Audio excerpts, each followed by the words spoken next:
Hello guys, welcome to another video. ಟ್ರಾನ್ಸ್ಪೋರ್ಟೇಷನಲ್ಲಿ 3 types ಅದಾವೆ. LCM method, VAM method and NWCR method. ಈಗ ನಾವು ಈಗಾಗಲೇ VAM method solve ಮಾಡಿದ್ದೀವಿ. ಈಗ ನಾವು LCM ಮೆಥಡ್ ನೋಡೋಣ. This is the question and ನಾವು ಆನ್ಸರ್ ಬರೀಬೇಕಾದ್ರೆ ಕ್ವೆಶನ್ನ ಇನ್ನೊಂದು ಸಲ ಬರ್ಕೋಬೇಕಾಗತ್ತೆ. ಆ್ಯಂಡ್ ಫಸ್ಟ್ ನಾವು ಏನು ನೋಡಬೇಕು ಅಂದರೆ 7 + 9 + 18 ಎಷ್ಟಾಗುತ್ತೆ? 34 ಆಗುತ್ತೆ. ಆ್ಯಂಡ್ ನಮಗೆ ಸಪ್ಲೈ 34 ಬಂದರೆ ಡಿಮ್ಯಾಂಡ್ ಕೂಡ 34 ಬರಲೇಬೇಕು. 5 + 8 + 7 + 14 ಅಂದರೆ ಇದು ಕೂಡ 34 ಆಗುತ್ತೆ. ಇಫ್ ನಮಗೆ ಎಕ್ಸಾಮ್ನಲ್ಲಿ ಏನಾದರೂ ಡಿಫ್ರೆಂಟಾಗಿ ಬಂತು ಅಂದರೆ ನಾವು ಅವಾಗ ಡಮ್ಮಿ ಕಾಲಮ್ನ ಆ್ಯಡ್ ಮಾಡಿ ಕರೆಕ್ಷನ್ ಮಾಡಬೇಕಾಗತ್ತೆ. ಅದನ್ನು ನಾನು ನೆಕ್ಸ್ಟ್ ವಿಡಿಯೋನಲ್ಲಿ ಹಾಕ್ತೀನಿ, ತಪ್ಪದೆ ನೋಡಿ. ಈಗ ನಾವು ಏನು ಮಾಡಬೇಕು ಅಂದರೆ ಫಸ್ಟ್ ಇದು ಲೀಸ್ಟ್ ಮೆಥಡ್ ಆಗಿರೋದ್ರಿಂದ ಈ ಬಾಕ್ಸಲ್ಲಿ ಲೀಸ್ಟ್ ಯಾವುದಿದೆ ಅಂತ ನೋಡ್ಕೋಬೇಕು. ಇದರಲ್ಲಿ ಲೀಸ್ಟ್ ಎಷ್ಟಿದೆ? 8 ಇದೆ. 8 ಈಗ ಲೀಸ್ಟ್ 8 ಇದೆ ಅಂತ ಗೊತ್ತಾದ ಮೇಲೆ ಡಿಮ್ಯಾಂಡ್ ಆ್ಯಂಡ್ ಸಪ್ಲೈ ನೋಡಬೇಕು. 8ದು ಡಿಮ್ಯಾಂಡ್ ಎಷ್ಟಿದೆ? 8 ಆ್ಯಂಡ್ ಸಪ್ಲೈ ಎಷ್ಟಿದೆ? 18. ಇದರಲ್ಲಿ ಯಾವ್ದು ಲೀಸ್ಟ್ ಇದೆ ಅದನ್ನು ಇಲ್ಲಿ ಬರ್ಕೋಬೇಕು. ಆ್ಯಂಡ್ 8 - 8 ಮಾಡಿದ್ರೆ 0 ಆ್ಯಂಡ್ ಇದರಲ್ಲಿ ಕೂಡ 18 - 8 ಮಾಡಬೇಕು. 8 ಅಂದರೆ ಈ 8 ಅಲ್ಲ, ದಿಸ್ ಒನ್. ಲೀಸ್ಟ್ ಯಾವುದಿದೆಯಲ್ಲ ಅದನ್ನು ಹೈಯೆಸ್ಟ್ನಲ್ಲಿ ಮೈನಸ್ ಮಾಡಬೇಕು. 18 - 8 ಅಂದರೆ 10 ಆಗುತ್ತೆ. ಯಾವ್ದು ಲೈನ್ 0 ಬರುತ್ತಲ್ಲ, ಅಂದರೆ ಈಗ ಕಾಲಮ್ 0 ಬಂದಿದೆ ಅಂದರೆ ನಾವು ಕಾಲಮ್ನ ಪೂರ ಕ್ಯಾನ್ಸಲ್ ಮಾಡ್ಕೋಬೇಕು. ಈಗ ನೆಕ್ಸ್ಟ್ ಯಾವ್ದು ಲಿಸ್ಟ್ ಇದೆ ಅಂತ ನೋಡ್ಕೋಬೇಕು. ಯಾವುದಿದೆ? 10 ಇದೆ. 10ದು ಸಪ್ಲೈ ಎಷ್ಟಿದೆ? 7 ಆ್ಯಂಡ್ ಡಿಮಾಂಡ್ ಎಷ್ಟಿದೆ? 14. ಇದರಲ್ಲಿ ಲೀಸ್ಟ್ ಯಾವುದು? 7. ಹಾಗಾಗಿ 7 ಬರ್ಕೊಂಡು 7 - 7 ಮಾಡಿದ್ರೆ 0, 14 - 7 ಮಾಡಿದ್ರೆ 7 ಬರುತ್ತೆ. ಆ್ಯಂಡ್ 0 ಯಾವ್ದು ಬಂತು? ರೋ ಬಂದಿದೆ ಈ ಸಲ, ಹಾಗಾಗಿ ರೋ ಪೂರ ಕ್ಯಾನ್ಸಲ್ ಮಾಡ್ಕೋಬೇಕು. ರೋ ಪೂರ ಕ್ಯಾನ್ಸಲ್ ಆಯಿತು. ಇವಾಗ ನೆಕ್ಸ್ಟ್ ಸೇಮ್ ಮೆಥಡ್ ಯಾವ್ದು ಲಿಸ್ಟ್ ಇದೆ ಅಂತ ನೋಡ್ಕೋಬೇಕು. ಯಾವುದಿದೆ? 20 ಇದೆ. 20ದು ಸಪ್ಲೈ ಎಷ್ಟಿದೆ? 10 ಆ್ಯಂಡ್ ಡಿಮಾಂಡ್ ಎಷ್ಟಿದೆ? 7. ಇದರಲ್ಲಿ ಲೀಸ್ಟ್ ಯಾವುದು? 7. 7 ಬರ್ಕೊಳ್ಳೋಣ. 7 - 7 0 ಆಗುತ್ತೆ. 10 - 7 3 ಆಗುತ್ತೆ. ಅಂದರೆ 0 ಕಾಲಮ್ ಬಂದಿರೋದ್ರಿಂದ ಕಾಲಮ್ ಕ್ಯಾನ್ಸಲ್ ಆಗುತ್ತೆ.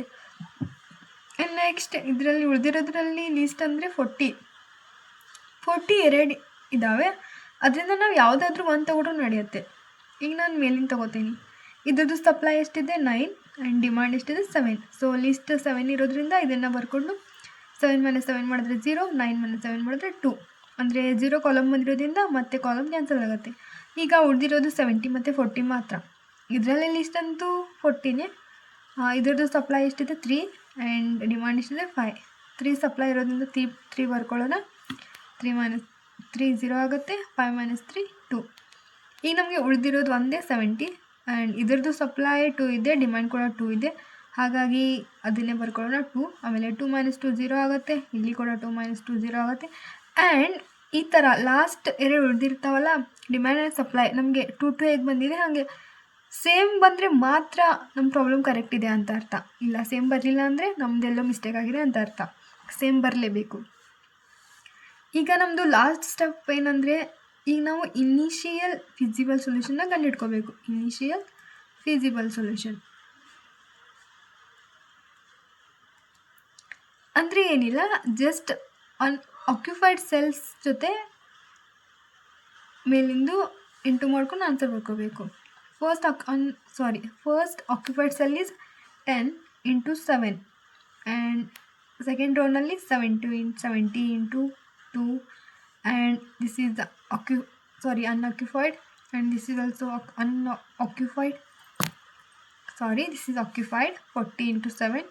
ಆಮೇಲೆ 60 is unoccupied. 40 is also occupied. So 40 × 3 and 8 × 8 and last 20 × 7. 10 × 7 ಎಷ್ಟಾಗುತ್ತೆ? 70. 70 × 2 140. 40 × 7 280 ಆಗುತ್ತೆ. ಆ್ಯಂಡ್ 40 × 3 120. 8 × 8 64. 70 × 7 is 140. ಈಗ ಟೋಟಲ್ ಮಾಡ್ಕೋಬೇಕು. ಟೋಟಲ್ ಎಷ್ಟಾಗುತ್ತೆ ಅಂದರೆ 814 ಆಗುತ್ತೆ. ಆ್ಯಂಡ್ ಇದು ಇವಾಗ ನಮಗೆ total transportation cost. Total translation cost is equal to 814. This is the final answer.